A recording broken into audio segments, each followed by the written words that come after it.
Bon, ça se prépare par des exercices spécifiques, utilisant des ballons, utilisant des structures qui mettent justement le sportif en déséquilibre lors d'exercices.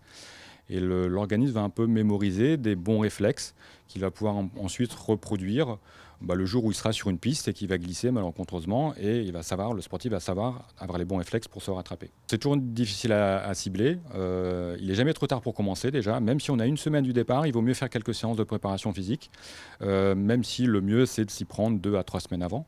Mais encore une fois, il n'est jamais trop tard pour commencer. C'est l'erreur que font beaucoup de sportifs.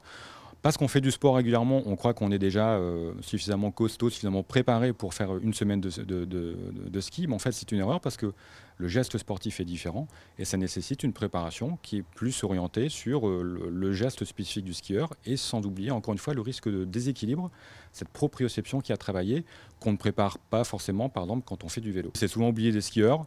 La prévention du risque de blessure, la prévention des chutes passe aussi par une bonne hygiène de vie.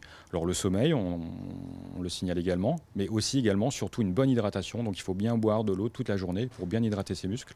Ça a vraiment un impact essentiel en termes de tolérance de l'effort déjà, et puis en prévention des chutes. La vitamine C est un autre grand versant de la diététique à surveiller quand on part au ski, puisque la consommation de fruits doit être augmentée, puisque c'est ces fruits qui vont permettre à l'organisme finalement d'éliminer les déchets en apportant des antioxydants, et la vitamine C est le meilleur antioxydant chez le sportif. La reprise du ski après une chirurgie du ligament croisé antérieur doit répondre à un cahier des charges qui est précis. Ce cahier des charges, ce n'est pas du tout un délai par rapport à l'intervention. Souvent, on entend dire « je peux reprendre le ski au bout de 9 mois ou d'1 an ».